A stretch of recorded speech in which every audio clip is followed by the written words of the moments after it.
Yoga match. అవునా? 2020 అంటే మనకు గుర్తొచ్చేది ఏంటి మిత్రమా? Cricket match. సో కాబట్టి అలా కాకుండా యోగా మ్యాచ్ గుర్తు రావాలి మనకి. సో ఇక్కడ ముగ్గురు, స్థూలానికి, సూక్ష్మానికి, అలాగే ఆత్మకి. So 20 minutes 20 minutes 20 minutes. అయితే ఇక్కడ ఇక్కడ ఇంకొక ఫెసిలిటీ ఉంది మిత్రమా, ఇక్కడ ఇంకొక అవకాశం ఉంది మనకి. ఏమిటి? శరీరానికి మీరు ఒక 20 నిమిషాలు ఒక రోజు సమయం ఇచ్చారంటే మళ్ళీ ప్రాణాయామ ధ్యానం చేసుకోవడానికి అంతగా కేటాయించాల్సిన అక్కర లేదు. ఓకేనా మిత్రులారా?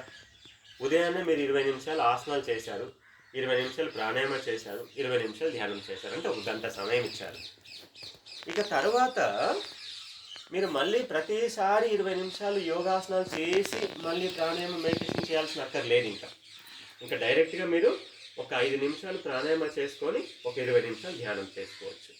ఓకేనా మిత్రులారా? ఈ విషయం అర్థమైంది కదా?